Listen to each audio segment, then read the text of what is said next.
Video শুরুতেই আন্তরিক ধন্যবাদ জানাচ্ছি প্রবাসী ভাই বোনদের যারা শত ব্যস্ততার মাঝে আমাদের অনুষ্ঠানগুলো দেখছেন। আপনাদের এই ভালোবাসার কারণেই আমাদের আয়োজনগুলো সার্থকতা লাভ করে। আপনারা যেখানেই থাকুন ভালো থাকুন এবং সাবধানে থাকুন। আপনাদের জন্য রইল অনেক অনেক শুভকামনা এবং ধন্যবাদ। আরব সাগরের শান্ত জলরাশি বুক চিরে হঠাৎই নেমে এলো এক দুঃসংবাদ। মার্কিন নৌবাহিনীর অহংকার দানবীয় যুদ্ধজাহাজ ইউএসএস জর্জ এইচডব্লিউ বুশ থেকে উড়ে যাওয়া একটি অত্যাধুনিক হেলিকপ্টার মুহূর্তের মধ্যে সাগরের অতল গভীরে তলিয়ে পড়ে। এই ঘটনা কেবল একটি যান্ত্রিক বিপর্যয় নাকি মধ্যপ্রাচ্যের চলমান বারুদের স্তূপে নতুন কোনো আগুনের স্ফুলিঙ্গ? মার্কিন পঞ্চম নৌবহরের কপালে এখন চিন্তার ভাঁজ। পুরো অঞ্চলে জারি করা হয়েছে সর্বোচ্চ সতর্কতা। আসলে কি ঘটেছিল আরব সাগরের বুকে? যান্ত্রিক গোলযোগ নাকি পর্দার আড়ালে কোনো শত্রু দেশের সূক্ষ্ম আঘাত? আজকের বিশ্লেষণে আমরা উন্মোচন করব এই রহস্যের প্রতিটি পরত। মার্কিন ইস্টার্ন টাইম ভোর ঠিক 3:30। আরব সাগরের আকাশে রুটিন মিশনে ছিল মার্কিন নৌবাহিনীর অত্যাধুনিক MH-60S সিহক হেলিকপ্টার। কিন্তু উড্ডয়নের কিছুক্ষণের মধ্যেই চালক বুঝতে পারেন পরিস্থিতি নিয়ন্ত্রণের বাইরে। এক ভয়াবহ যান্ত্রিক ত্রুটির শিকার হয়ে হেলিকপ্টারটি সাগরে জরুরি অবতরণ বা ইমার্জেন্সি ওয়াটার ল্যান্ডিং করতে বাধ্য হয়।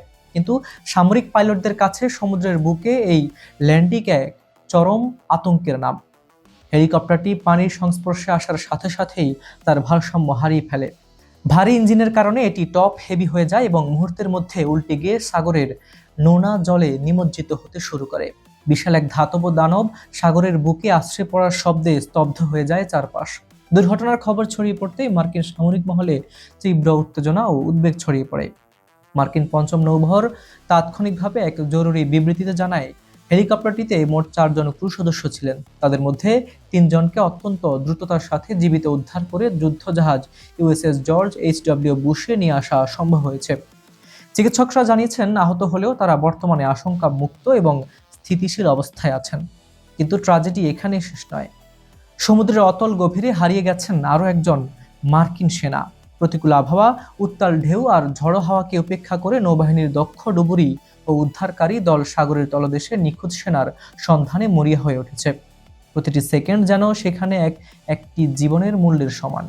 সময় যত গড়াচ্ছে, নিখোঁজ সেনার বেঁচে থাকার আশাও তত ক্ষীণ হয়ে আসছে, আর তার পরিবারের দুশ্চিন্তার পাহাড় ভারী হচ্ছে।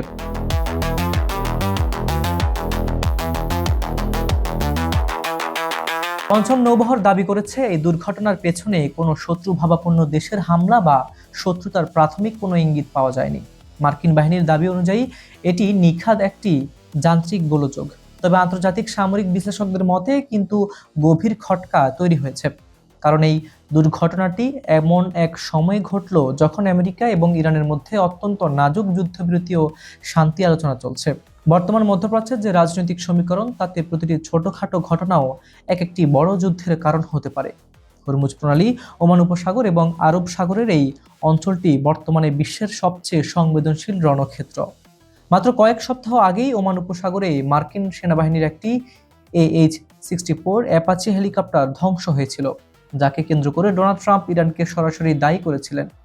ঠিক সেই ধারাবাহিকতায় আবারও মার্কিন ড্রপ হেভি সিহক হেলিকপ্টারের এই করুণ পরিণতি পুরো অঞ্চলের নিরাপত্তা ব্যবস্থাকে এক নতুন রহস্যের কুয়াশায় ঢেকে দিয়েছে। মার্কিন নৌবাহিনীর বর্তমানে এই অঞ্চলের প্রতিটি যুদ্ধ জাহাজ ও ড্রোন বহরকে সর্বোচ্চ সতর্ক অবস্থানে রেখেছে। ধ্বংসপ্রাপ্ত হেলিকপ্টারটির প্রতিটি অংশ উদ্ধার করে নিখুঁতভাবে পরীক্ষা নিরীক্ষা করার নির্দেশ দিয়েছে মার্কিন প্রশাসন। এর ট্রান্সমিশনে কোনো যান্ত্রিক ত্রুটি ছিল নাকি এর পেছনে কোনো সাইবার হামলা বা গোপন ড্রোন প্রযুক্তি কারসাজি রয়েছে, তা তদন্তকারী কর্মকর্তারা খতিয়ে দেখছেন। তদন্তের চূড়ান্ত রিপোর্ট এবং নিখোঁজ সেনার সন্ধান না মেলা পর্যন্ত পুরো বিষয়টি নিয়ে রহস্যের কুয়াশা রয়ে যাবে। আরব সাগরের এই জল কি মার্কিন ইরান শান্তি আলোচনাকে ভাসিয়ে নিয়ে যাবে, নাকি যান্ত্রিক ত্রুটির অজুহাতে ধামাচাপা পড়বে এক বড় সামরিক সত্য? তা সময়ই বলে দেবে। অনুষ্ঠানটি আপনারা পৃথিবীর কোন প্রান্ত থেকে দেখছেন কমেন্টে লিখে জানান। Bangladesh, Bharat, Pakistan, America, Europe, Ukraine, Brazil, Argentina, Africa, Saudi Arab, Kuwait, Dubai, মধ্যপ্রাচ্য, যেখান থেকে দেখুন না কেন আমরা আপনার মতামত শুনতে চাই। সাবস্ক্রাইব করুন চ্যানেলটি, কারণ আন্তর্জাতিক রাজনীতির এমন হট টপিকের আপডেট শুধু এখানেই পাবেন। বিজ্ঞাপন ও প্রমোশনের জন্য ডেসক্রিপশনে দেওয়া নম্বরে সরাসরি যোগাযোগ করতে পারেন। আমি হাবিবুর রহমান নিশান আজ এখানে বিদায় নিচ্ছি। দেখা হচ্ছে পরের ভিডিওতে নতুন কোনো ইস্যু নিয়ে। ভালো থাকুন, নিরাপদে থাকুন।